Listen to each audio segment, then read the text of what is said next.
Morí en la helada acera de Oaxaca, con sangre oscura filtrándome entre los dedos. El cuchillo del agresor atravesó más que mi carne. Rasgó el velo de mi existencia, revelando un vacío que yo, Diego, de 28 años, había construido a lo largo de los años. La vida en mi pueblo siempre había sido un tapiz rico y vibrante, pero mi propia alma parecía gris y descolorida, en contraste con los vibrantes colores de la arquitectura colonial. Las campanas de la iglesia, que deberían haberme recordado la fe de mi familia, me sonaban como un lamento lejano, el eco de una vida que había abandonado. Mi rutina era una melancolía disfrazada de normalidad. Despertaba con el dulce aroma del chocolate caliente, un aroma que me recordaba la cocina de mi abuela y las historias que contaba, pero que ahora solo me llenaba el pecho.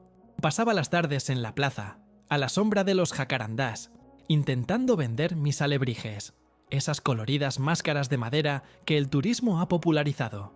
Con cada máscara vendida, sentía que vendía un pedazo de mi identidad, una artesanía que era herencia de mi familia, pero que consideraba un simple medio de supervivencia, un trampolín hacia la siguiente aventura.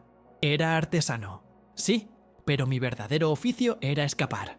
El sonido de los mariachis, los colores de las flores en los balcones, todo era el telón de fondo de mi verdadera adicción. El frío brillo de la pantalla de mi celular, los píxeles de las apuestas en línea. Fue allí, en la soledad de mi apuesta, que sentí una fugaz descarga de adrenalina, la promesa de que tal vez la siguiente jugada me salvaría de la vida monótona que odiaba. Pero, en cambio, cada apuesta perdida era un golpe para mi espíritu, una traición silenciosa a mi abuelo, quien me enseñó a valorar el trabajo manual, la fe y nuestra herencia zapoteca. Sabía que le estaba fallando a él, a mí mismo y a mi historia, y esa culpa era más afilada que cualquier espada. La plaza central de Oaxaca, mi oficina, era un microcosmos de mis dualidad. Oía el murmullo de los turistas, las voces de los vendedores, el aroma de los chapulines tostados en el aire. Pero en medio de este bullicio, me sentía como un extranjero. Usaba el arte de mi gente para engañar a los turistas, mientras me engañaba a mí mismo, con la ilusión de control en los juegos en línea. El aire oaxaqueño, tan lleno de vida e historia, me sofocaba y sentía que, cada día que pasaba, me alejaba más de quien era, más lejos de ese niño que una vez soñó con ser un verdadero artesano, con honrar su apellido. Vivía en el limbo y estaba a punto de descubrir que el abismo era mucho más profundo de lo que imaginaba. La noche avanzaba y el aire se volvía más denso, más frío, cargado de una soledad que era solo mía. Caminaba a casa, con las piernas pesadas por la derrota en los juegos en línea, con el teléfono aún caliente en las manos. El olor a gasolina y gases de escape se mezclaba con el persistente aroma a incienso, un eco del Día de los Fieles Difuntos. ¿Qué había pasado? La calle estaba oscura y silenciosa, un pasillo de hormigón y sombras. Fue allí, en la oscuridad, donde apareció la figura. Se acercó rápidamente, la voz susurró, pero el cuchillo, reflejando la tenue luz de la farola, pareció gritar. Fue un reflejo, un movimiento irreflexivo de desesperación por defenderme, pero el resultado fue el contrario. La hoja entró como un rayo, y sentí un calor húmedo extenderse, mezclado con un dolor abrumador, como si todo mi cuerpo se estuviera destrozando de adentro hacia afuera. El grito que solté se desvaneció en el aire, y el último sonido que oí fue la risa cruel del ladrón mientras corría, el ruido sordo de sus zapatillas resonando en las paredes de piedra. Me quedé tendido en el suelo áspero, sintiendo la fría textura del pavimento bajo mi espalda. El olor a hierro, a mi propia sangre, invadió mi nariz. El aire salió de mis pulmones a toda prisa, y la farola pareció parpadear, apagándose. Los últimos segundos fueron una mezcla de pánico y desorientación, mi cuerpo convulsionando en un inútil esfuerzo por sobrevivir, mientras la realidad se disolvía en una densa y oscura niebla. Había llegado al final, y todo lo que había buscado en la vida, la ilusión del control, el placer instantáneo de los juegos. Parecía una broma cruel, una distracción que me lo costó todo. Fue en ese instante que sucedió algo imposible. El caos se desvaneció en un instante. El ruido, el dolor, la desesperación, todo se disolvió en una paz indescriptible. Un silencio absoluto, más profundo que cualquier noche. Sentí una sensación de flotar, de ascender, como si me liberara de un peso que ni siquiera sabía que llevaba. Miré hacia abajo y me vi allí, despatarrado en el suelo, bajo la tenue luz de la farola. Mi cuerpo se sentía pequeño y frágil, un objeto abandonado, mientras mi esencia, mi verdadero yo, se elevaba, libre e ingrávido. Era como si estuviera viendo una película antigua, un drama en blanco y negro. La escena, antes tan aterradora, ahora parecía distante, insignificante. La sangre, el cuchillo, la sombra del asaltante, todo era meros detalles en la pantalla, impotentes ante mí. Miré mi cuerpo, pero no sentí lástima ni desesperación. Era solo un cascarón, un capullo vacío del que había emergido. El contraste entre el caos de abajo y la paz de arriba era tan marcado, tan profundo, que me costaba comprenderlo. Mi vida entera, gobernada por una búsqueda frenética de distracciones, ahora parecía una broma comparada con la quietud y la serenidad que me envolvían. Había cambiado la paz que conocieron mis antepasados por un juego, y ahora, al borde de la muerte, la ironía era abrumadora. Sentí tal alivio que mi alma, si es que tal cosa es posible, suspiró. Por primera vez en años, estaba en paz. Fue en ese instante de silencio que apareció una luz. No una luz cegadora, sino una que me envolvió, cálida y suave, como un manto de sol. Penetró cada rincón de mi alma, calmando los últimos vestigios de miedo e incertidumbre. De entre esta luz emergió una figura. No tenía rostro definido, ni rasgos humanos, pero supe, con una certeza incomprensible, que era él. Era la encarnación del amor incondicional, el consuelo que había buscado en todas las direcciones equivocadas. Su presencia era tan abrumadora, tan completa, que el aire a mi alrededor parecía estar lleno de una energía que desconocía. No usó palabras para comunicarse. Su voz resonó en mi cabeza, no en frases, sino en pura emoción. Sentí un amor que me limpió, que me perdonó todas mis faltas, cada apuesta, cada traición a mi herencia. Su mirada era infinitamente profunda, sin juicios. Me mostró al instante todo mi camino, todas mis desviaciones, pero sin una sola gota de condena. Sabía quién era yo, lo que había hecho, y aún así solo me ofreció perdón. Yo, ahogado en la culpa, me encontré inmerso en un manantial de misericordia. Y el primer mensaje que recibí fue este: no olvides quién eres, hijo mío. Tu obra aún no ha y he terminado. El mensaje me impactó, no como una orden, sino como un recordatorio. No era solo una jugadora, una artesana desinteresada. Formaba parte de una historia más grande, un eslabón de una cadena que se remontaba siglos atrás. Me recordó mi herencia, mi fe, las tradiciones que había cambiado por un destello fugaz en la pantalla. Esa mirada me dijo: te has perdido, pero nunca he dejado de verte. Y esa comprensión me hizo querer llorar, no de tristeza, sino de alivio. Alivio de ser vista, de ser amada, incluso cuando me sentía invisible. Fue allí, en ese espacio entre la vida y la muerte, donde me reencontré. Ese momento de conexión, de comprender que me amaban incondicionalmente, fue el más poderoso de mi vida. Sé que el mundo exterior a menudo nos hace sentir invisibles, como si nuestro dolor no importara, como si nuestra historia no valiera la pena contarla. Y fue en ese pensamiento que comprendí que mi historia debía ser contada. Así que les pido a quienes me escuchen que no ignoren esta voz que les habla al corazón. Sé que mi historia puede parecerles una locura a algunos, pero si algo de esto les conmovió, por favor, consideren suscribirse para seguirla. Su contribución es lo que nos permite seguir compartiendo historias como la mía, que pueden darles la esperanza que una vez perdí. Me hizo comprender que lo que buscaba en los juegos, la emoción, el propósito, la victoria, siempre estuvo en mí, en mi herencia, en mi fe, en mi conexión con mi propia alma. Mi vida no era un juego de azar, era un regalo, un tesoro que había enterrado a cambio de arena. Y la misión que me encomendó, la misión de regresar, no era una carga, sino un privilegio. Me estaba dando una segunda oportunidad, no solo para vivir, sino para vivir de verdad, para honrar mi historia y ser una luz para los demás. Esta promesa de un nuevo comienzo, de propósito, fue lo que me dio la fuerza para negarme a quedarme, aunque la paz que me envolvía era lo más hermoso que jamás había sentido. Y entendí en ese momento que la vida real, la vida que Él nos dio, es un regalo. Es un regalo que a veces desperdiciamos, cambiando la conexión humana por interacciones virtuales, el trabajo manual por atajos. Su presencia me hizo sentir lo que significaba ser verdaderamente humano, estar conectado con lo divino, con el propósito de nuestra existencia. Yo, que había perdido la fe, me encontré ante una revelación más real que el suelo donde había caído. Ya no estaba solo, nunca lo había estado. Y la misión que Él me encomendó, llevar este mensaje, era lo único que importaba, lo único que realmente me hacía querer regresar. La voz de luz, silenciosa pero llena de sabiduría ancestral, me mostró el futuro que se estaba formando, un futuro que mi gente y yo construíamos. Y la visión que recibí fue un tapiz de dolor y esperanza, de un mundo perdido y uno que aún podía ser rescatado.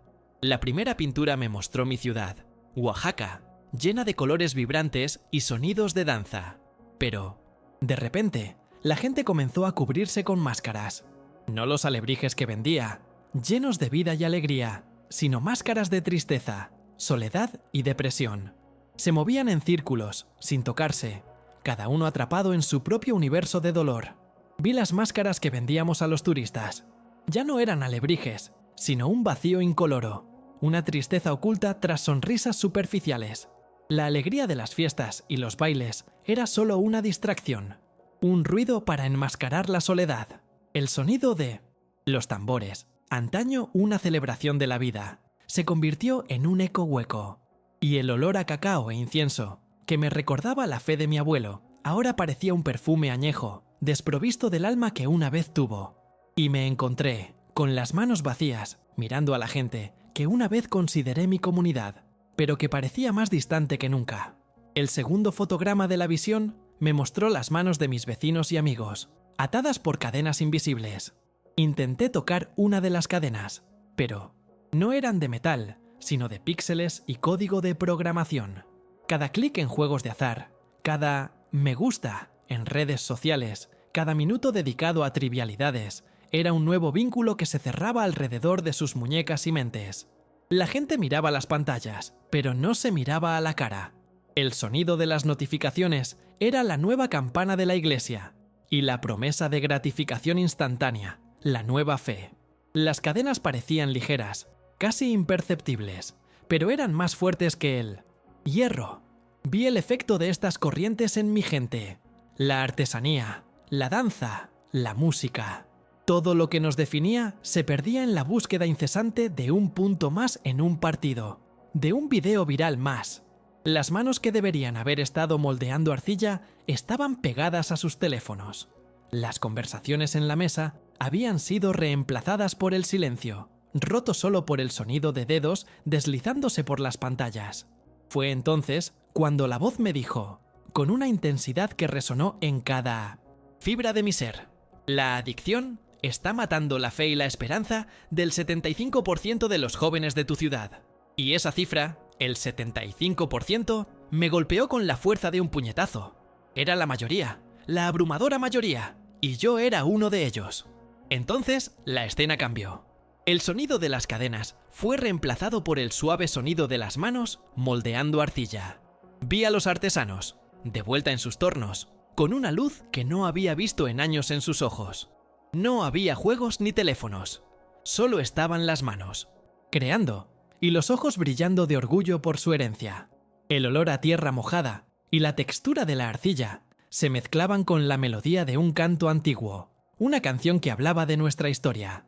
Y me sentí, por primera vez, en casa.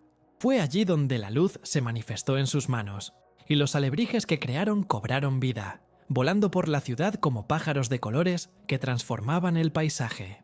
Aterrizaban en balcones y plazas, y con cada aterrizaje, las máscaras de tristeza se disolvían y las cadenas invisibles caían al suelo como arena. La ciudad, antes gris y vacía, recuperó sus vibrantes colores. La risa de los niños resonaba, y el sonido de las campanas de la iglesia parecía más fuerte, más alegre. Y yo, en medio de esta transformación, me sentí parte de algo mucho mayor, parte de una misión. La visión continuó, y él me mostró el poder de la conexión humana. Vi a la gente abrazándose, compartiendo comida, cantando juntos. Sentí el calor de sus manos, el aroma de la comida casera, el sonido de las risas. Era una vida sencilla, sin grandes distracciones, pero llena de una riqueza que ningún juego de azar podría ofrecer. La vida que mis abuelos me habían enseñado, la vida que había abandonado, ahora se presentaba ante mí como el mayor tesoro. La paz que sentí era un reflejo de la paz que mi gente podría sentir si tan solo se liberaran de sus ataduras digitales. La promesa era un regreso, no al pasado, sino a una versión más auténtica y plena del presente. Comprendí que la tecnología no era el problema, sino su idolatría. Era el uso de la tecnología para escapar de la realidad, para huir de nosotros mismos y de nuestros problemas, en lugar de usarla como herramienta.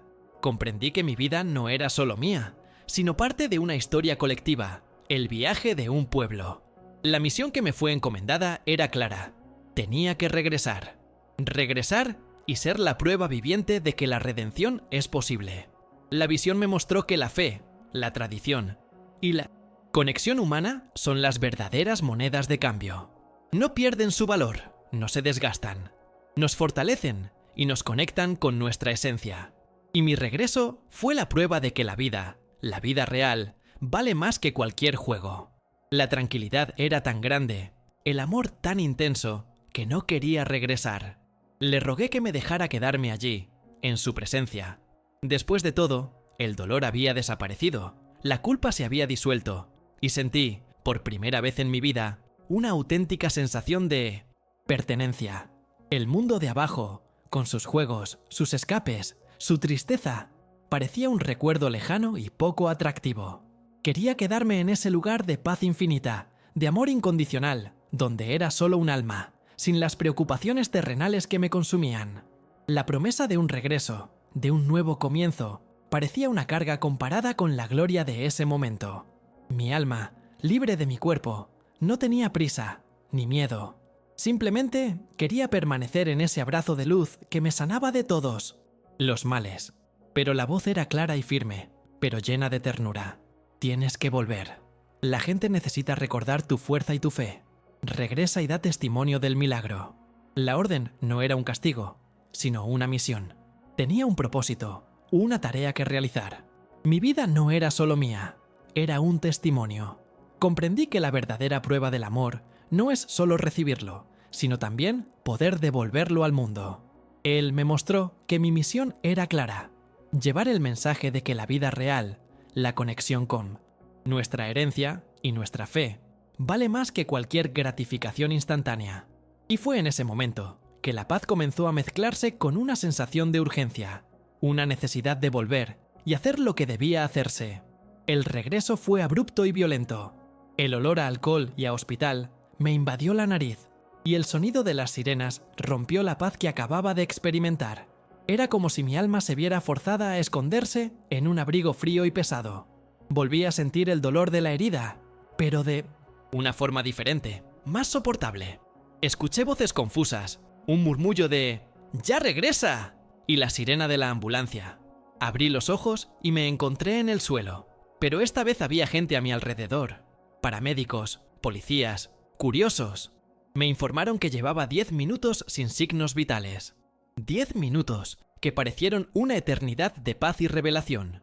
El diagnóstico inicial fue una hemorragia interna, una lesión mortal. Pero allí estaba, vivo e ileso. El cirujano me miró con incredulidad y dijo con la voz entrecortada que no había explicación médica para mi supervivencia. Dijo que mi cuerpo simplemente se negaba a morir. Mi familia y el equipo médico estaban conmocionados, y yo más que nadie. Y entonces algo me invadió, una nueva gratitud. En ese momento comprendí que la fe de mi pueblo, que siempre me recordaba la fuerza de nuestra historia, se había manifestado de una manera que la ciencia no podía explicar. Mi misión es honrarla, ser prueba viviente de que la vida, cuando se vive con propósito, puede desafiar a la muerte, Por eso, les pido a quienes me escuchan que no esperen a una experiencia cercana a la muerte para despertar. No esperen el dolor para buscar la paz. Analicen su vida hoy. Dejen el celular a un lado. Recuperen la conversación cara a cara, la mesa, la risa sin filtros. Observen sus manos. Son herramientas de Dios, creadas para construir, para tocar, para amar. No las desperdicien en juegos y distracciones vacías. Honren sus tradiciones. La sabiduría de sus antepasados es su fuerza, su herencia, su mayor tesoro. Sé que la tentación es grande. Sé lo fácil que es perderse en el brillo de las pantallas, en las promesas vacías de una vida perfecta en Internet. Caí en esa trampa. Y casi me cuesta todo. Pero la vida no es un juego de azar. No es una apuesta. La vida es un regalo para vivir, no solo para consumir. No pierdas el tiempo buscando atajos a la felicidad. La felicidad está en el suelo que pisas, en la gente que amas, en las tradiciones que honras. Está en tu corazón. El mayor tesoro no está en Internet, sino en tu herencia y en tu corazón. Te animo, de nuevo, desde el fondo de mi corazón, a suscribirte al canal y activar la campanita, y a ayudarnos a compartir más historias como la mía, que salvan y transforman vidas. Mi experiencia cercana a la muerte me enseñó que lo que importa no son los minutos que ganamos, sino cómo vivimos cada uno. La vida no se trata de acumular puntos ni ganar partidos, sino de acumular recuerdos, conexiones y propósito. Se trata de construir una vida basada en algo sólido, algo que realmente importe. Así que, por favor, les pido, honren la vida, honren su herencia, hónrense a sí mismos. El mayor milagro no es sobrevivir a la muerte, sino vivir de verdad. La vida es un regalo, vívanla con propósito.